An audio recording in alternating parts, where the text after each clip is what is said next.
Hey guys, welcome back to New Digs. It's been a very, very wet season, as we've been talking about. Yeah, we thought we should talk to you about some problems you might be having in your tomatoes this year because it basically, in our area, rained the entire month of July. Yep. And if you're having some problems with your tomatoes, it's probably not your fault. Yeah. So don't beat yourself up over it. We're going to talk about some of the problems and what you can do at this point to make it not so bad. Tolerable. Yeah. So we're going to start off with what's going on in my garden, and I have Septora. It's a leaf spot situation, and Which are always made worse. Any kind of fungal conditions are always made worse when you have a lot of rain. And why? Do we know why that is? well, Septora comes in on the wind. There's nothing. It's wind-borne. nothing you can do about it.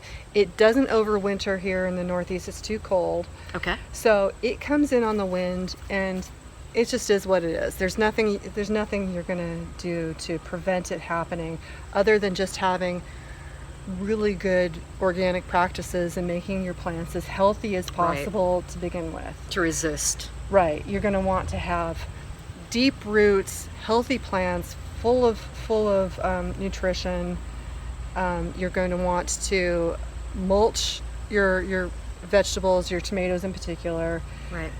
And that really cuts down on a lot of problems. But if it comes in on the wind, there's just not a whole lot you can do about it. So I think that some, not this particular condition, but I know some fungal conditions, when the rain hits the soil, if anything is wintered over in the soil, it splashes back up. well, right? that's particular. There's early blight Blight. Okay. and there's late blight. And that's specific to tomatoes? That's specific to tomatoes or anything in the nightshade family. Okay, so like eggplants. So we're just talking about nightshades today. So yeah, you can have early blight is a sort of a brown spot and almost looks like a little topographic map on your leaves, and it'll sort of just continue to spread, and it's not the end of the world. Okay. So early blight and Septora, I'll show you that in a minute. They're both things you can resolve, or at least you can Ameliorate. emit. Ameliorate. Oh my, she's so fancy. Yes, we can do that by removing as many of the contaminated leaves as possible. And that's always good practice no matter what. If you see leaves that have any kind of disease, get them off. Right. And don't compost them. Don't compost Right. them. Take them to the dump, bag them, take them away. Yeah. You can again, if anything that's a blight, it will be when the rain hits it, it'll splash back up. Yep, So okay. you want to clean up and mulch. Got Put fresh compost down, and that will help keep things from Oh, bouncing back up. Makes sense. Perfect. So clean up as best you can, and then mulch heavily with compost. Now, yeah, why don't we take a look at your tomatoes with this, what's it called? Septora? Septora. Septora. Let's take a look. So on the whole, my plants are still really healthy. So the upper foliage looks really great, and there's still blossoms. There's still bees working the blossoms. So that's great.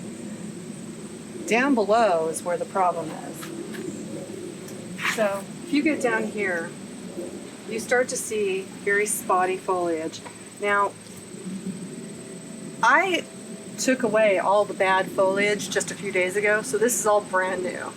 So it's something that you kind of have to kind of keep up with.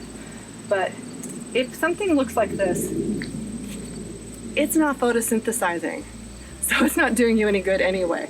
So anything that looks like this, get rid of. It's not helping the plant, it's just spreading it faster. Now, the good news is with Septora or early blight, you get rid of all that foliage and you kind of keep up with keeping it tidy looking. What you've done is you've opened up the plant so there's air circulation getting through, and it's going to make the rest of the plant healthier for it. So you can nip this in the bud, literally, and get rid of that. and you're still going to get a bumper crop. I mean, you're still going to have weeks left of this plant coping with that little bit of leaf loss. It's going to be fine. You're still going to get plenty of harvest. That's not going to be too big of an issue. So Septora and early blight, remove the leaves as best you can, and you're going to be fine. Now, late blight, if you get late blight, I don't have any to show you, but I'll try and find a photo. Late blight is a little bit more deadly. If you get late blight, again, remove the leaves. Don't put them in your compost pile. Take them away to the dump. Late blight looks more just like the leaves just turn black, and it happens really fast.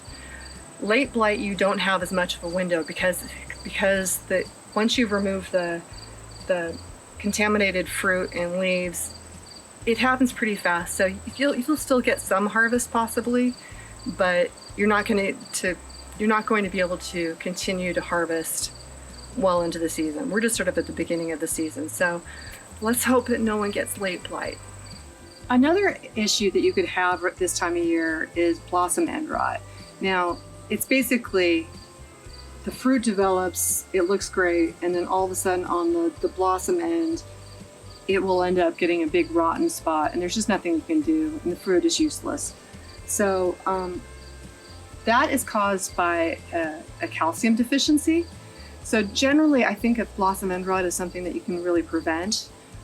But again, having this much rain in July, it was really hard to keep up with the nutrients. So if it's raining constantly and washing your nutrients out, it can happen. So again, blossom end rot is also contributed by having inconsistent weather. So the amount of rain we had in July, don't beat yourself up if you get a little blossom end rot. So remove the spoiled fruit, give your plants a good feeding with fish emulsion, and just hope that was it, and move on, and the rest of your fruit should be pretty good. Another consequence of having the entire month of July be rainy is inconsistent pollination. So again, there's nothing you can do about it, but the bees simply weren't flying in July. They just weren't. So you can see this here, that in June, all the fruit was pollinated, and so we've got lots of fruit low. And then in July, there's hardly anything. And then now, again, at the end of the summer, I've got lots of fruit being pollinated up here. So there's not a whole lot you can do about that. I think that we're all going to end up with plenty of good crop, but just be aware that it's not something you did. If you've got sort of a patch through the middle of your tomatoes that doesn't have a lot of fruit, it's really not your fault. It was just that the bees weren't flying in July. Well, guys, thanks again for joining us in the tomato patch. We'll see you next time on New Digs.